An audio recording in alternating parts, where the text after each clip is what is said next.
girl's life we're talking about. You know what, Rowena? You petitioned for custody.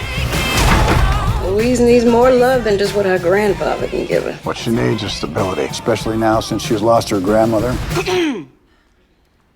One of her grandmothers. Alex Hudgens, BlackTree TV. What? Yo, Tree be black.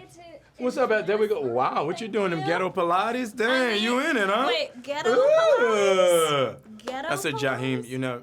Tighten up my body, working on my ghetto Pilates. You don't This is listen to where this Jaheim? interview is going Oh, right come now. on, Jaheim. That's the hood Al Green. I love Jaheim.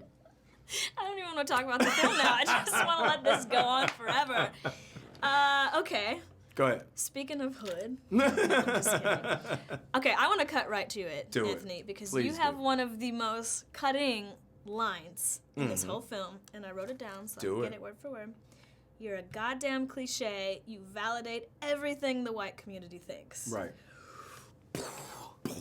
And that line is the reason I did the movie. Seriously. 100%. Please expand. Tell You me have about two this. lines in this movie that are extremely important. You're a goddamn cliche, you validate what white people thinks, and it's not your first thought that makes you a racist. It's your second, your third, and your fourth.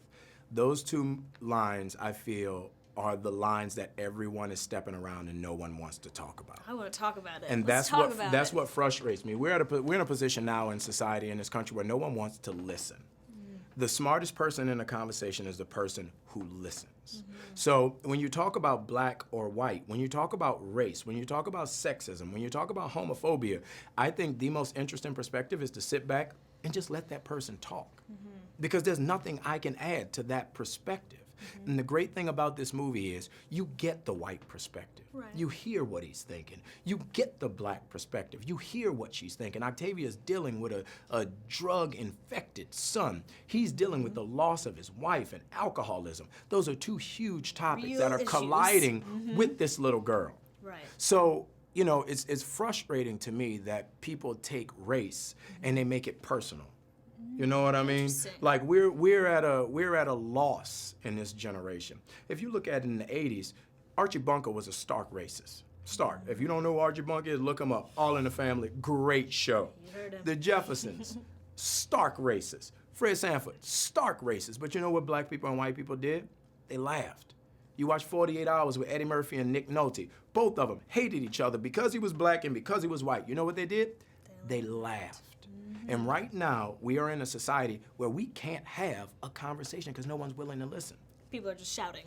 People are just Whatever they shouting. think. People are walking down the street, hashtagging everything, but no one's listening. No one, Interesting. white people, I truly believe white people don't have an outlet to express or question their views on race.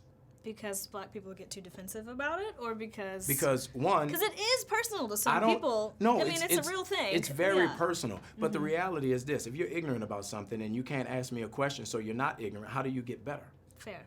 So if you come to me and you're yelling, "Oh, I hate black people because of A, B, C, and D," then you're ignorant. You're a fool. I can't talk to you. But if you come to me and say, "Look, like my friends do, look, you're a black dude. I feel like I can talk to you. So I don't understand A, B, C, and D." Right.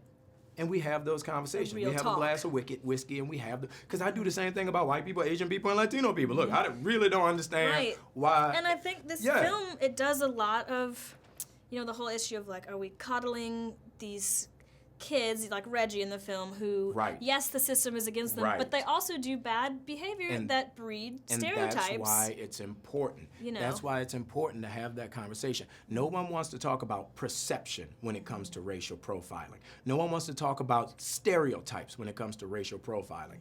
This is what I know. I'm a certified scuba diver.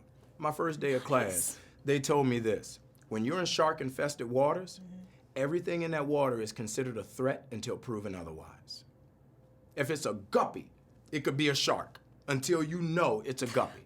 And I think as black men, we need to realize we're in shark-infested waters. And if we don't sit our young men down and we don't talk to them about perception, if we don't talk to them about stereotypes, we're doing them a huge disservice. Because if the police pull me over, prime example, I got pulled over by the police, come over to my window, flashes light in my face, hand on my pistol. I can handle that two ways. I can start yelling and screaming and tell him he a racist and he don't know me. You doing this wrong. Or I can say, yes, officer, no, officer, are we done, officer? and both of them are going to have drastically different outcomes. Because what happens with young black men, everything is susceptible to the question of your manhood. And what's going on in these streets ain't got nothing to do with my manhood. Interesting. If I'm gonna fight a police, I'm gonna fight him in a controlled environment, a court of law. I'm not gonna fight him on the streets. But then what happens when we have these incidents that happen, you know, maybe we've got differing evidence. We don't know how it escalated to what happens, Right. and then we don't ever get to the court of law. And that's the problem. How does that That's work? the problem. Because now we're in a position where you can't fight your battle because we are relying on evidence. We can't get your truth. As a black man, your job is to make sure your truth is heard. That's it. So if the police want to wild out, I promise you, if you sit back, yes, officer, no, officer, if I'm wrong, arrest me, officer. Are you talking back? No, sir, officer. Why are you being aggressive? This is not aggression, officer. If it escalates past that, there's nothing you could have done anyway. All cops aren't bad cops. 99% of cops are really good dudes and women. 99% of the people I've met that are cops are dope. I have a lot of friends that are cops. But that 1%, that's the problem. And you want to give yourself every opportunity not to end up a statistic. And not saying you're doing anything wrong, not saying the cops are wrong, not saying you're wrong. But you have to realize the position that you're in. As a beautiful young lady, you have to realize the position that you're in. And you have to do everything to make sure you make it home at night. That's what my daddy taught me.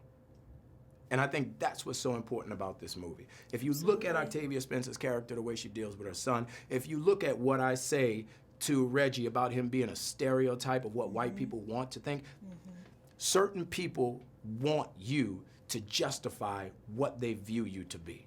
And you can't give them that right.